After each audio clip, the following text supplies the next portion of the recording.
Wellness tips sa Health Check Plus. Katawan, kagandahan, kagalingan, ating alagaan. Dito lang yan sa Wellness tips sa Health Check Plus. Para ipagpatuloy ang ating usapan para sa ating senyor at senyora, makakasama natin ngayon ng isang ekspertong gerontology nurse. Siya ang Pangulo ng Gerontology Nurses Association of the Philippines o GNAP, ang ating guest expert, Dr. Eligio S. Razalan. Kumusta po kayo, Sir Gio? Mabuti ako, Teacher Ellie, at magandang araw sa ating mga tagapanood, ang ating mga tinatawag na mga health checkers. Check na check po yan, Sir Gio. So, let's go straight to the interview. And I'm sure marami po sa ating mga health checkers ay curious din tulad ko kung ano po ba ang gawain ng isang gerontology nurse. Dumadami na po kasi ang ating mga senior at kumusta naman po ang bilang ng mga gerontology nurse dito sa Philippines? But actually, yung tanong ko kanina, yung una-muna tungkol sa ano ba yung gawain ng isang gerontology nurse? Ang isang gerontology nurse ay isang lisensyado o isang professional na nurse, at dahil ito ay gerontology, ito ay nangangalaga sa mga nakatatanda. Ito ay sumasailalim sa mas malawak na saklaw ng nursing care. Hindi lang ito yung tinatawag mong nasa bedside care, pero mas malawak ang saklaw ng nursing care, at ito ay tumutugon hindi lamang sa mga sakit ng nakatatanda. Bagkus pag sinabi mong gerontology nurse, ito ay akibat nito yung tinatawag nating pagtutuon sa kanilang malusog at matagumpay na pagtanda, at na may layuning patugunan siyempre ang mga natatanging pangangailangan ng ating mga nakatatanda. Doon sa iyong pangalawang katanungan, all about gaano na karami ang ating mga gerontology nurses. Well, kung ang pagpapatayan natin ay datos, marahil, to say, wala tayong datos na nagsasabi na ilan ba talaga yung mga nurses na practicing ng gerontology na nasa hospital, una. Pangalawa, nasa community or nasa long-term care of facility-based. I guess ito yung kailangan na tugunan natin sa research para makakuha tayo ng akmang datos. Ilan ba talaga ang mga nurses na tinatawag nating gerontology nurses na practicing dito sa field na ito. Ngayon, kung ang pag-uusapan naman natin ay yung training program, kasi kaakibat ng isang gerontology nurse ay meron ka dapat kasanayan, hindi lang dahil sa nagpa-practice ka dito, pero dapat meron ka ring edukasyon or training na nakuha or natapos para masabing isang gerontology nurse ka in terms of practice. Ngayon, meron tayong tinatawag na nurse certification program under the Department of Health. At sa nakalipas na mga taon, ang Gerontology Nurses Association of the Philippines ay nakapag-train ng ating mga DOH nurses na humigit kumulang 132 nurses. Siya yung ating napag-graduate sa program under the Department of Health Nurse Certification Program sa training ng mga gerontology and geriatric nurses. That is across the country. Meron tayong 4 batches. We started 2016 ng batch 1, and then the batch 4 ended ng 2020. So far, by technicality in terms of sino yung na-train under Department of Health, we only have 132 nurses. Yun po pala yun, no? Talagang maganda na banggit po ninyo at na-explain sa amin, Sir Gio, na nangangalaga at mas malawak na pangangalaga ng mga nakakatatanda ang ginagawa ng ating mga gerontology nurses. So, Sir Gio, ano ang ilang karaniwang hamon? Kasi nabanggit po ninyo yung experience at inyong practice ay talagang para sa ating mga seniors, no? Ano po ba yung mga karaniwang hamon sa kalusugan na kinakarap ng mga seniors po natin, at paano nakakatulong ang ating mga gerontology nurses sa pagtugon sa mga hamon na ito? I think, Teacher Ellie, magandang tingnan natin at tukuyin natin at suriin yung tinatawag natin at the biological level o dun sa antas ng biological. Ang aging ay resulta mula sa impact ng iba-ibang at malawak na molecular na tinatawag natin or cellular damage. Ito ay dahil sa paglipas ng panahon. nagkakaroon ng changes yung cellular at cellular level na sinasabi natin. Ito ay humahantong sa unti-unting pagbaba. Ng una, ng physical, pangalawa ay ng mental na kapasidad ng ating mga lolo at lola. At ito rin ang dahilan kung bakit tumataas yung kanilang panganib at risk na magkaroon ng sakit. Now, tatandaan natin, habang tumatanda ang mga tao, mas malamang na makakaranas sila ng hindi lang iisa na sakit. Pagkus ang ina-expect natin dito ay sila ay posibleng magkaroon ng sabay-sabay na mga kondisyon o mga sakit. Now, ang mas matandang edad ay kalariwan nilalarawan natin sa pagditaw ng tinatawag nating komplikadong estado ng kalusugan. Kung tawagin natin ay geriatric syndrome. So, ang mga ito ay madalas na sanhi or consequences of multiple underlying factors o maraming kadahilanan, hindi lamang iisa. Marahil ibang mga audience natin ay nakakaalam ng tinatawag nating spices. So ito yung ating binibigay na acronym para ma-identify natin. Ito yung malimit na mga sakit na kinakaharap ng ating mga nakakatanda. Pwede siya magkaroon ng skin problem. Pwede siya magkaroon ng problem of nutrition at kasama na dito ang diabetes. Pwede din siya magkaroon ng incontinence, yung naihihina. Hindi pa nakakaabot sa CR pero naihina si lolo at si lola. Kakakinat din ito yung tinatawag nating mga kidney-related problems. Marami ang nagpipicture na ang isang matanda ay magkakaroon ng cognitive impairment. Pwedeng nagkakaroon ng delirium, nagkakaroon ng depression, at ang pinakakakilala ng lahat ay yung tinatawag nating dementia. So, ang isang matanda ay potentially makikitaan mo rin na pwedeng magkaroon siya ng mga fall-related incidents or yung tinatawag nating potentially mobility problem. Pwede ding merong elder abuse or neglect. At yung S na doon na isa, pwedeng magkaroon din ng sleep problem. Ngayon, ano ang mahalaga dito para matugunan? Kailangang may kaakibat na pag-aaral at training preparation ang ating mga nurses. Sa pamamagitan ng training at pag-unawa sa komplikadong kondisyon ng mga nakatatanda, ito ay magandang sandata para sa mga gerontology nurses na mapagbigay ng karampatang care and management. Base muna sa mga training na pagdadaanan niya at pag-unawa sa anumang komplikasyon at komplikadong kondisyon na kinakaharap ng ating natatanda. Marahil ang point natin dito will always be workforce capacitation. So, kailangan ng mga nurses na mag-aalaga sa matatanda ay may kaakibat na pag-aaral at pag-unawa sa anumang nangyayari sa kanilang kondisyon.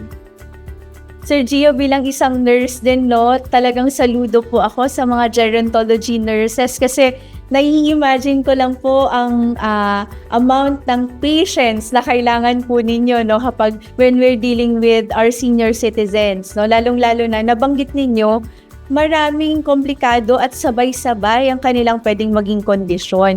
Pero nabanggit niyo din po, Sir Gio, regarding yung pagkahulog, na madalas din itong nangyayari sa ating mga seniors. Meron po ba kayong mga advice sa aming mga health checkers po? Ano po ba yung mga strategies para maiwasan po yung pagkahulog ng ating mga seniors at ano po yung mga usual na ginagawa po natin bilang gerontology nurses para ma-lower yung risk ng pagkahulog nila?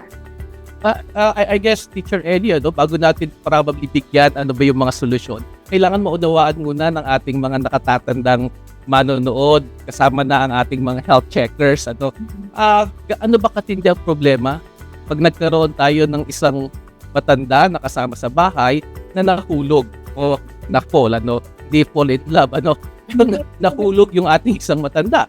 Now, ako bilang isang kabahagi ng Fragility Fracture Network Global in Philippines at of course, isa sa pagpapalawig kasama ng Gerontology Nurses Association of the Philippines na paigtingin ang kamalayan sa orthogeriatric nursing. Isa itong paraan para of course maibsa natin ang mga nakatatanda na nagkakaroon ng incident of fall o pagkahulog. So, ang fall o pagkahulog ay hindi lang dahil nagkaroon ng poor gait and balance, mahina yung muscle or pangangatawan kaya nahulog si lolo at saka si lola.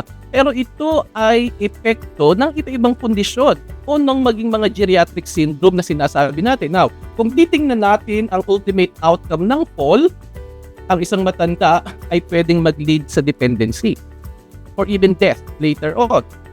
So si lolo o si lola na bumagsak, nahulog, anong pwedeng mangyari sa kanya?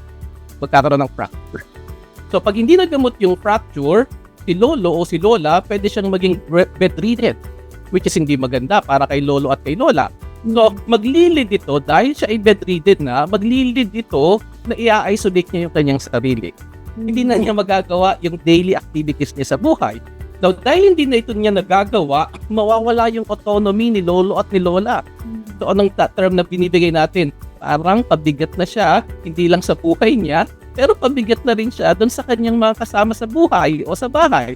So, dahil wala na siyang autonomy, makakaramdam siya ng powerlessness. Hindi lang powerlessness, Teacher Ellie, pero si lolo at si lola makakaramdam din ng helplessness. Isa pang less ay yung tinatawag nating hopelessness. Now, kakailanganin ni lolo at ni lola ng isang tao, dalawang tao o ilang tao para gampanan yung kanyang pang-activity of daily living. So, anong mangyayari sa kanya? Magiging siyang fully dependent.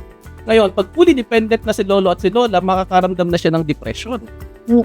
Ano ang ina-expect na magkakaroon si lola? Hindi na maganda ang quality of life. Magiging siyang pabigat sa kanyang pamilya at sa sarili niya, wala nang kalidad ang kanyang buhay. Kaya ito ay isang matinding problema ng nakatatanda. Ngayon, ang tatandaan natin is that falls can be prevented. So una, Teacher Ellie, ano bang pwedeng gawin ng mga health checkers natin? Kailangan muna nila na mag-take ng full check-up. So kumonsulta, pwede ito sa mga public health setting, primary health setting. Ito ay pwedeng gawin ng mga nurses natin, gerontology nurses, na i-evaluate sila at i-assess kung ano ba ang kanilang tendency na mag-fall. Unang tinatanong natin, siya ba ay nahulog na o nadula sa nakalipas na buwan o sa nakalipas na isang taon?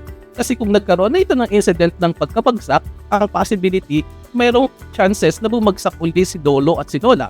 Ano pa ang mga estratehiya na binabanggit natin? Kailangan nating reviewin yung mga gamot. Base sa ating pag-aaral, meron tayong tinatawag na polypharmacy.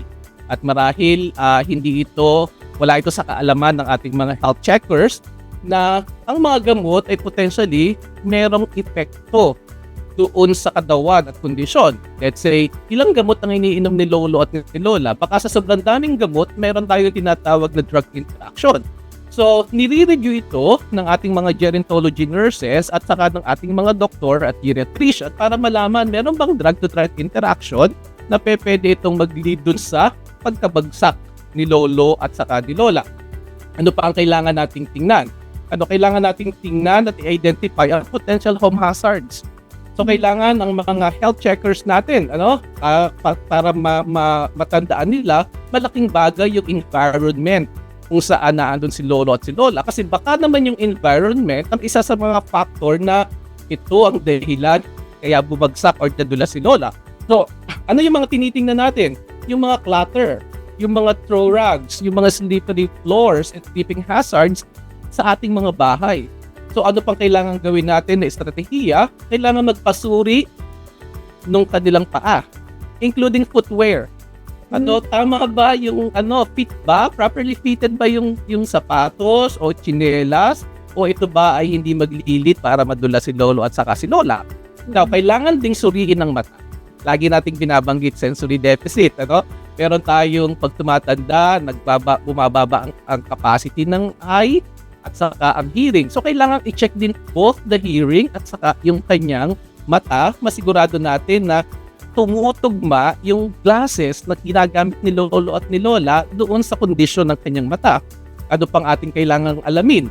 Alamin din natin ang mga comorbidities. Ito, ginagawa natin to as mga gerontology nurses. Ano-ano ang mga conditions ni lola? Ano-ano ang mga comorbidities at ano-ano both chronic conditions at saka yung mga geriatric syndromes na meron si lola. Baka kasi yung geriatric syndrome at chronic condition ni lola, siya din ang dahilan kaya bumagsak si lolo at saka si lola. So, kailangan din natin, isang magandang estratehiya, kailangan ang ating mga lolo at lola, they need to keep moving. So, they need to really be moving. Hindi na ngayon, ako lagi kong sinasabi pag meron tayong mga pag-uusap na ang konsepto ng pagtanda ay hindi na rocking chair. Na kung saan pinipicture natin si lolo at si lola na naandun lang sa tutumba-tumba at nag-iintay lang ng kanilang oras. Andun lang siya, hindi na. Ang ating konsepto ngayon ng pagtanda ay dapat ito ay isang healthy aging, active and healthy aging. So, we need to remove si lolo at si lola dun sa tutumba-tumba. So, kahit nasabihin ni lola, hindi ko na yan kaya kasi matanda na ako, dapat ang health checkers ay i-invite at i-encourage lagi na, lolo, lola, kailangan magkaroon tayo ng activity. Physical activity, i-enroll natin kung may mga programa sa komunidad, i-enroll natin si lolo at si lola doon sa mga ehersisyo anong gandahan nito upang mapabuti at mapalakas yung balanse, yung kanilang strength and balance na sinasabi natin sa mga binti. So dahil maikitayo nila yung sarili nila at magiging silang matibay at matatag. So ano pang kailangan din? Pwedeng magtanong sa mga doktor kung need na ba niya ng vitamin D supplement, which is important dun sa bone health natin. So kaakibat ng ating fall prevention will always be yung tinatawag nating screening program. At the same time, yung mga something that is within the person, kailangan turuan yung sarili, mag-ehersisyo at magbigay ng karampatang pagpapalakas ng katawan, binti at saka ng muscle para iwas ang mga health checkers natin ay iwas sa tinatawag nating phone. Sir Gio, napakaganda ng mga explanation nyo sa amin, no? Kasi talagang napakalinaw ng mga pwede namin gawin. Kasi tulad nga po nung nabanggit ninyo ay talagang itong pagkahulog. Grabe, hindi ko po na-imagine na ganun pala yung pwede niyang maging epekto, no? And I'm sure eye-opening din po yung napag-usapan natin sa ating mga health checkers na nakikinig at nanonood ngayon.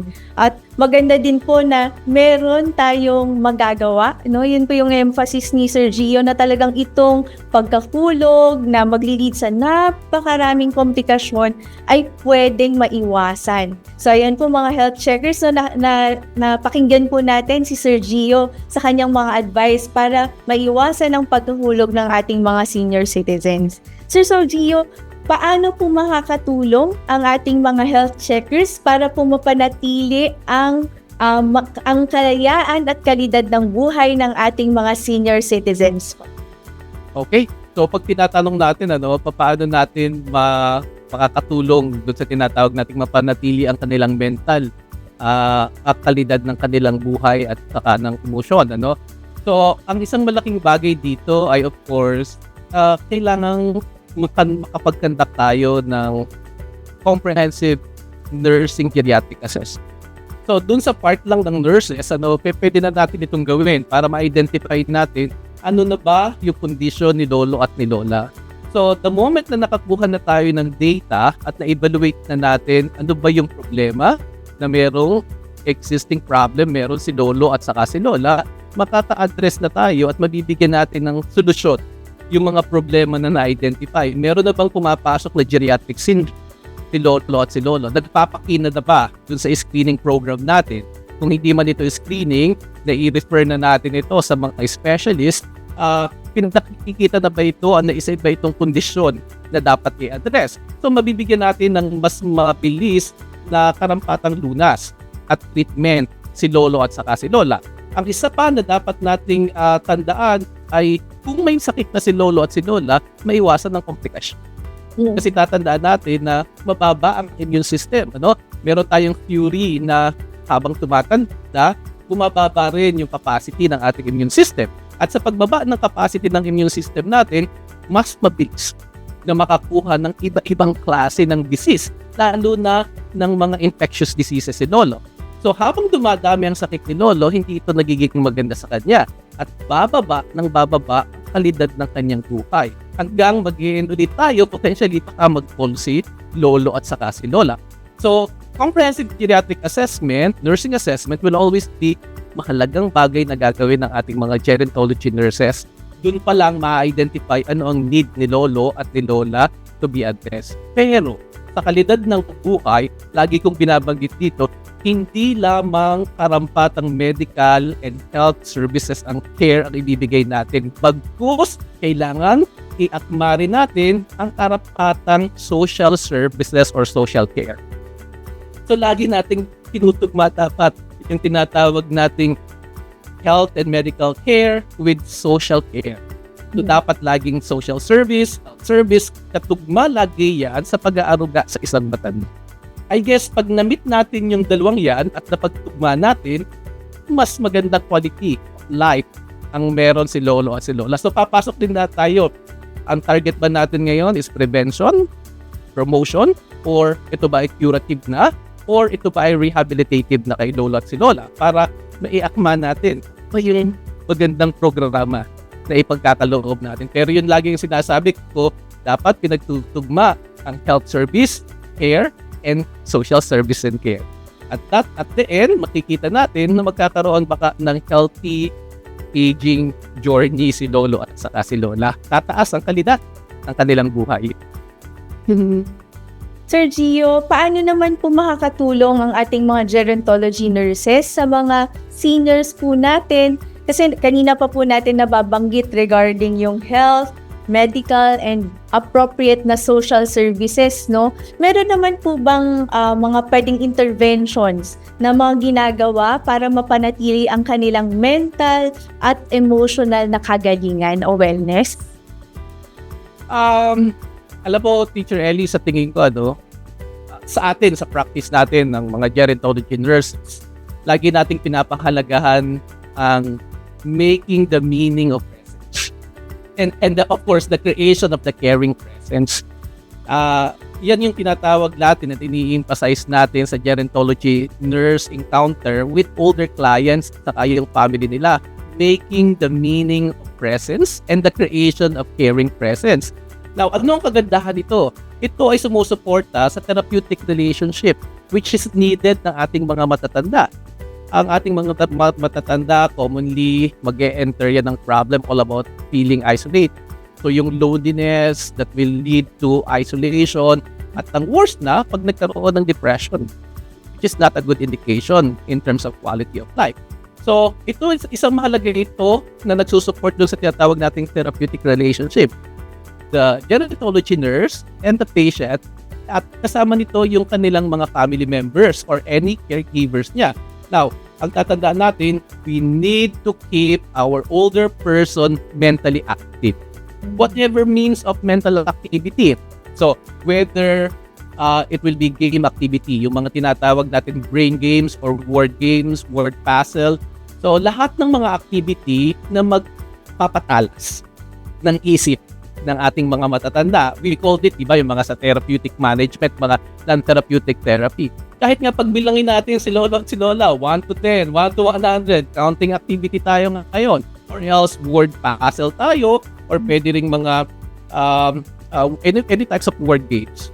Na anything na even computation, diba? So computing, those are activities that will enhance yung mental conditions ni lolo at saka ni lola. Iwas ito dun sa mga tawag nating mental problems na potentially lalabas kay lolo at kay lola. Emotionally, napakahalaga ng term na tinatawag nating connectivity. We need to really be connected. Kasi common problem nila is yung feeling of they are isolated. They are not being included now in the group. So therefore, kaya nga pinapanggit natin yung kahalagahan ng making the meaning of the presence. So kailangan makikita nila at mararamdaman nila yung presensya natin doon ay nagbibigay ng mahalagang moment para sa kanila at nagbibigay ito ng mahalagang time na they need to be connected. So emotionally, ma-uplift natin yon. And then sabi ko nga doon sa aking mga anak, batiin man lang nila kung lola, kumusta po? Yung pagkasabi na kumusta ka po? Kumusta po ang araw? Ano po ang nangyari? Kumustahin is a good term in Filipino na nagsasabing you are connected with me. So, laging yung sinasabi natin. So, babalikan natin, creation of caring presence and making the meaning of presence. to our own.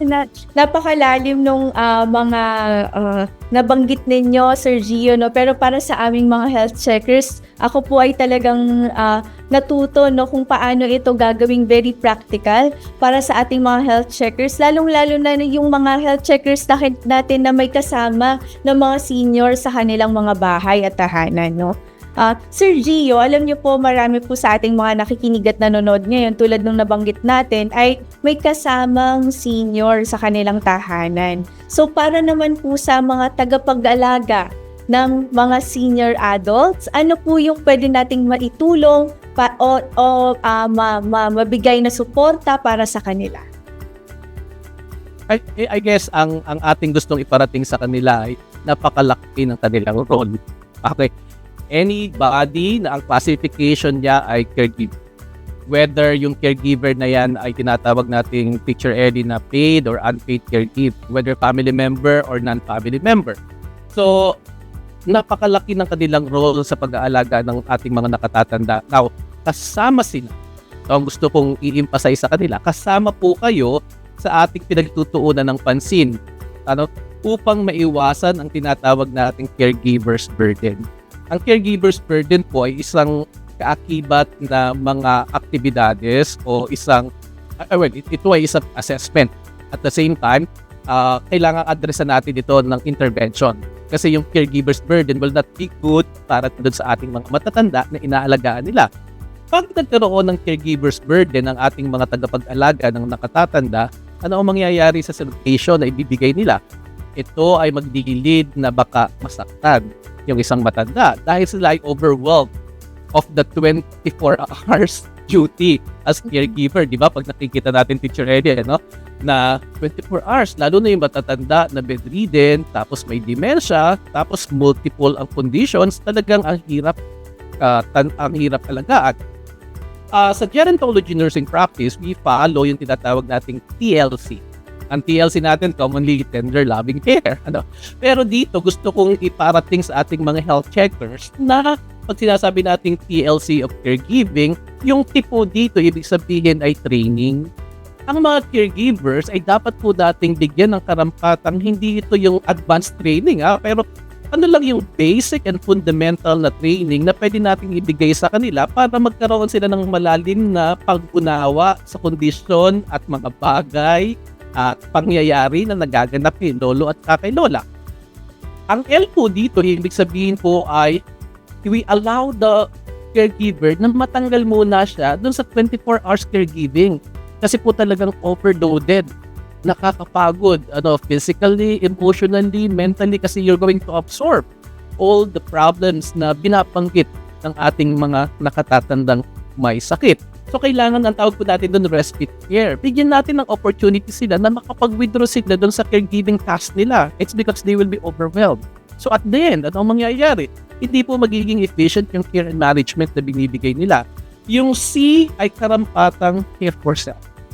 So, kailangan sila bilang caregiver, they also care for themselves. And respite care is one way for us na binibigay para po yung ating mga health checkers na mga caregivers natin ay maalagaan yung sarili nila. So that pagbalik nila dun sa caring practice at caring management kay lolo at kay lola, sila ay buong-buo.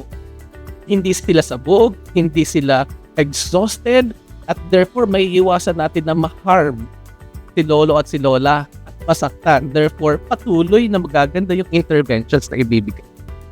So, laging yun ang binabanggit natin, Teacher Ellie, laging kaakibat at kabahagi ang caregiver sa discussion ng pag-aalaga sa nakatatan. Kasama lagi. Totoo po yan, Sir Gio, and I'm sure maraming nakarelate sa ating mga health checkers na may mga kasamang senior sa bahay, So, sana po kayo din ay nag-aalaga ng inyong sarili, So, maganda yung nabanggit ni Sir Gio, basic training kung kailangan may respite care at care support din, para sa ating mga caregivers. Para tulad nga nung nabanggit ni Sir Gio, buong-buo tayo na mangangalaga sa ating mga senior citizens. Sir Gio, para po isara ang ating interview bilang isang gerontology nurse, ano po ang inyong mensahe para sa ating mga health checkers na seniors para mapanatili ang kanilang health and wellness. Para sa ating mga senior health checkers, mainam po at nararapat lang ang tinatawag nating comprehensive geriatric assessment. Ito po ay available sa ating mga community health centers, mga barangay. Sa Calabarzon po, nakapag-train na tayo ng mga community healthcare providers natin. Ang tawag nga po natin doon ay training on the care of older person for our primary healthcare giver. Katatapos lang po namin nung nakalipas na linggo, from 7 to 11, yung sa Bicol Region General Hospital and Geriatric Medical Center, they also train the nearby municipality to prepare po yung ating mga healthcare givers na sa pag-aalaga ng mga matatanda. So, ang advokasya po ng Department of Health, kasama po si Dr. Gab na naka-in charge po sa senior health and wellness of senior citizens, ay bumalangkas ng mga programa at proyekto. Kasama rin po ang National Commission of Senior Citizens. So, lahat po ng ito, ang kailangan lang natin ay mauna, kailangan nating mapa-evaluate at mapa-assess para ma-identify natin ano ba yung condition ng ating pangangatawan. Ano ba ang condition ng ating kalusugan. Ang kalusugan po ay hindi lang physical. Ang kalusugan ay kasama po ang ating pag-iisip or ang ating mental, kasama na rin po ang ating puso. I'm talking about emotion po. Plus, kasama po dito yung social. So, dito rin po sinasama natin yung ating spirit. Kaya po, pag tinatawag natin na ano ang approach natin, it will always be holistic approach where it is gerontology. Para po hindi lang tayo nakafocus dun sa disease. So, mainam po na panatilihin natin ang kalusugan ng katawan sa pamamagitan ng tamang paggalaw. Kilos-kilos po, tama po lagi yung term na yan. Kilos-kilos. Kasi kung hindi tayo kikilos, magkakaroon tayo ng maraming kondisyon or sakit. Pangalawa, yung tamang diet or pagkain. At pangatlo po, dapat yung ating connectivity ay magkaroon tayo ng mas malalim. Whether it will be person-to-person connectivity and or spiritual connectivity para mas mapayaman yung ating sarili at magkaroon tayo ng active aging at tinatawag nating graceful aging. So, yan po ang aming wish para po sa ating mga senior health checkers na sana ay magkaroon kayo ng mas maayos at mas maligaya na aging journey. At yun po ay isang graceful aging para po sa ating lahat ng senior health checkers. Maraming salamat po muli, Dr. Elio S. Razalan. Para sa inyong check na wellness tips, napakarami nating impormasyon ang naibahagi sa ating mga health checkers na senior citizens. Ako po si Teacher Ellie Campos Banayat, dito sa programang pinagkakatiwalaan ng mga eksperto, ang Health Check Plus. Tandaan, ating pangalagaan ang ating kalusugan sapagkat ang kalusugan ay ating kayamanan. At huwag kalimutang batiin araw-araw ang ating minamahal. Be kind, be safe, and stay healthy. Be a health checker. Wellness tips sa Health Check Plus. Katawan, kagandahan, kagalingan, ating alagaan. Dito lang yan sa Wellness tips sa Health Check Plus. Mga health checkers, 10,000 na po tayo sa YouTube at Facebook. Pagtulungan po natin abutin ang 15,000 sa pagtatapos ng 2024. Maaari ninyong balik-balikang panoorin ang ating mga episodes sa Health Check Plus YouTube channel or iscan ang QR code na makikita ninyo sa inyong mga screen. Mag-comment, mag-like, mag-subscribe at i-click ang notification bell para laging updated sa ating mga features. Be a health checker.